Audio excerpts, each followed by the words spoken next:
ನಮಸ್ಕಾರ. ಇವತ್ತು ಹೊಸ ವಿಷಯದೊಂದಿಗೆ ಬರ್ತಾ ಇದ್ದೇನೆ. ಕಟ ಜನಪದ ಪ್ರಾಚೀನ ಮಹಾಜನಪದಗಳಲ್ಲಿ ಚಿಕ್ಕ ಗಣರಾಜ್ಯವಾಗಿ ಹೊರಹೊಮ್ಮಿತು. ಇದು ಇರಾವತಿ ನದಿ ಅಂದರೆ ರಾವಿ ನದಿಯ ಪೂರ್ವ ದಂಡೆಯಲ್ಲಿ ಅಸ್ತಿತ್ವದಲ್ಲಿ ಇತ್ತು ಅಂತ ತಿಳಿದು ಬರುತ್ತೆ. ಅಲೆಕ್ಸಾಂಡರ್ನ ಯವನ ಸೈನ್ಯಗಳು ಅಸಿಗ್ನಿ ನದಿಯನ್ನು ದಾಟಿ ಮುಂದೆ ಬಂದು ಘಟದ ಆಕ್ರಮಣಕ್ಕೆ ಹೊಂಚು ಹಾಕ್ತಾ ಇರ್ತವೆ. ಇದೇ ಸಮಯಕ್ಕೆ ತಕ್ಷಶಿಲೆಯಿಂದ ಹೊರಟಂತಹ ಚಾಣಕ್ಯರು ಸಾಂಕಲದ ಹತ್ತಿರ ಬಂದು ಕಟಕ್ಕೆ ಬರ್ತಾರೆ. ಈ ಕಟದ ವಿಶೇಷತೆ ಏನು ಅಂತಂದರೆ, ಈ ಕಟಕ್ಕೆ ಯಾವುದೇ ಆಡಳಿತ ಇರಲಿಲ್ಲ. ಆ ಊರಿನ ಜನರೇ ಆಡಳಿತವನ್ನು ನಡೆಸ್ತಾ ಇದ್ರು. ಗಣಕ್ಕೊಬ್ಬ ಯಜಮಾನ ಇರ್ತಾ ಇದ್ದ, ಗಣ ಮುಖ್ಯ ಅಂತ ಅವನನ್ನು ಕರೆಯಲಾಗ್ತಾ ಇತ್ತು. ಈ ಕಟದಲ್ಲಿ ಯಾವುದೇ ಮನೆಯಲ್ಲಿ ಒಂದು ಮಗು ಜನಿಸಿತು ಅಂತಂದರೆ ಆ ಮನೆಯ ಒಂದು ಮಗು ದೇಶಕ್ಕೆ ಸಮರ್ಪಣೆಯಾಗಬೇಕಿತ್ತು. ಅದನ್ನು ಹುಟ್ಟಿ 3 ತಿಂಗಳು 6 ತಿಂಗಳು ಆದ ನಂತರ ಅದನ್ನು ಹೊರಗೆ ಬಿಡ್ತಾ ಇದ್ರು. ತಂದೆ ತಾಯಿಯ ಸಂಪರ್ಕವನ್ನು ಕಳೆದುಕೊಂಡು ಆ ಹುಡುಗ ಬೆಳೀತಾ ಇದ್ದ.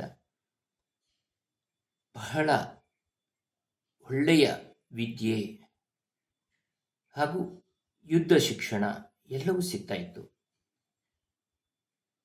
3 ವೇದಗಳನ್ನು ಕಲಿತಾ ಇದ್ದ, ರಾಷ್ಟ್ರಕ್ಕೆ ಬೇಕಾಗುವಂತಹ ಉಪನಿಷತ್ತುಗಳನ್ನು ಕಲಿತಾ ಇದ್ದ, ರಾಷ್ಟ್ರ ಧರ್ಮದ ಯುದ್ಧವನ್ನು ಕಲಿತಾ ಇದ್ದ.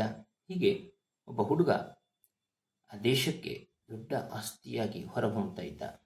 ಇದು ಕಟದ ನಿಯಮವಾಗಿತ್ತು. ಕುಲಮುಖ್ಯರು, ಗಣಮುಖ್ಯರು ಎಲ್ಲ ಸೇರಿ ಒಂದು ಸಮಿತಿಯಲ್ಲಿ ನಿರ್ಧಾರವನ್ನು ತೆಗೆದುಕೊಂಡ್ರೆ ಅದನ್ನು ಎಲ್ಲರೂ ಒಪ್ಪುತ್ತಾ ಇದ್ರು. ಹಾಗಾಗಿ ಅಲೆಕ್ಸಾಂಡರ್ನಿಗೆ ಆ ಕಟವನ್ನು ಎದುರಿಸಲಿಕ್ಕೆ ಸಾಧ್ಯವಾಗಲಿಲ್ಲ ಅಂತ ಹೇಳಲಾಗುತ್ತೆ. ಚಾಣಕ್ಯರು ತಕ್ಷಶಿಲೆಯಿಂದ ಹೊರಡ್ತಾರೆ. ತಕ್ಷಶಿಲೆಯಿಂದ ಹೊರಟು ಬರ್ತಾ ಇರಬೇಕಿದ್ರೆ ಈ ಸಾಂಕಲಕ್ಕೆ ಬರ್ತಾರೆ. ಸಾಂಕಲಕ್ಕೆ ಬಂದವರು ಕಟಕ್ಕೆ ಬರ್ತಾರೆ ಅಂತ ಕೇಳಿದಾಗ ಕಟದ ಎಲ್ಲ ಜನರು ಅವರನ್ನು ಬಹಳ ಅದ್ದೂರಿಯಿಂದ ಸ್ವಾಗತ ಮಾಡ್ತಾರೆ. ಸಾಂತಾಗಾರ ಅಂತ ಇರುತ್ತೆ. ಈ ಸಾಂತಾಗಾರ ಅಂದರೆ ಎಲ್ಲ ಊರಿನ ಪ್ರಮುಖರು, ಎಲ್ಲ ಜನರು ಸೇರಿ ಒಂದು ನಿರ್ಧಾರವನ್ನು ಕೈಗೊಳ್ಳುವಂತಹ ಒಂದು ದೊಡ್ಡ ಸಭಾಭವನ. ಈ ಸಂತಾಗಾರದಲ್ಲಿ ಎಲ್ಲರೂ ಸೇರ್ತಾರೆ. ನಿರರ್ಗಳವಾಗಿ 3 ಗಂಟೆಯ ಹೊತ್ತು ಚಾಣಕ್ಯರು ಮಾತನಾಡ್ತಾರೆ, ಉಪನ್ಯಾಸವನ್ನು ಕೊಡ್ತಾರೆ, ಎಲ್ಲರೂ ಕೇಳ್ತಾರೆ. ಕೊನೆಗೆ ಯವನ ಸೇನೆಗಳೇನಾದರೂ ಸಾಂಕಲಕ್ಕೆ ಅಥವಾ ಈ ಕಟಕ್ಕೆ ಆಕ್ರಮಣ ಮಾಡಿದರೆ ಕಟವನ್ನು ನೀವು ಹೇಗೆ ರಕ್ಷಣೆ ಮಾಡ್ತೀರಿ ಅಂತ ಕೇಳ್ಕೊಂಡಾಗ, ಕಟದ ರಕ್ಷಣೆ ನಿಮಗೆ ಹೇಗೆ ಸಾಧ್ಯ ಅಂತ ಕೇಳಿದಾಗ, ಪ್ರತಿಯೊಂದು ಮನೆಯ ಒಂದು ಮಗು ಈ ರಾಷ್ಟ್ರ ರಕ್ಷಣೆಗೆ ಮುಂದಾಗಿದೆ. ಹಾಗಾಗಿ ನಾವು ಹೆದರುವ ಪ್ರಶ್ನೆ ಇಲ್ಲ. ಕಟದ ಒಂದು ಜೀವಿ ಉಳಿಯ ತನಕ ನಾವು ಹೋರಾಡ್ತೇವೆ. ಇದು ನಮ್ಮ ಕಾರ್ಯತಂತ್ರ ಅಂತ ಹೇಳ್ತಾರೆ.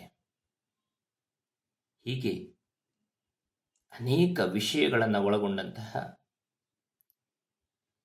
ಚಾಣಕ್ಯರ ಕುರಿತಾದಂತಹ ಒಂದು ಹೊಸ ದೃಷ್ಟಿಕೋನದ ಔಷನಸ ಚಾಣಕ್ಯ ಅನ್ನುವುದು ಮುಂದಿನ ಮಾರ್ಚ್ ತಿಂಗಳಿನಲ್ಲಿ, ಮಾರ್ಚ್ ಮೊದಲ ವಾರದಲ್ಲಿಯೇ ನಿಮ್ಮ ಕೈ ಸೇರಲಿದೆ. ಇದನ್ನು ಈಶಾನ ಸಾಂಸ್ಕೃತಿಕ ಅಧ್ಯಯನ ಮತ್ತು ಸಂಶೋಧನಾ ಸಂಸ್ಥೆ ಹೊರತರ್ತಾ ಇದೆ. ಸ್ಥಳ ಮತ್ತು ದಿನಾಂಕವನ್ನು ಆದಷ್ಟು ಬೇಗ ತಿಳಿಸುತ್ತೇವೆ. ದಯವಿಟ್ಟು ತಾವೆಲ್ಲ ತೆಗೆದುಕೊಳ್ಳಿ, ಓದಿ, ಅಭಿಪ್ರಾಯವನ್ನು ತಿಳಿಸಿ, ಹಾಗೆ ಉಳಿದವರಿಗೆ ಅದನ್ನು ತೆಗೆದುಕೊಳ್ಳುವಂತೆ ಪ್ರೇರೇಪಿಸಿ ಅಂತ ಹೇಳ್ತಾ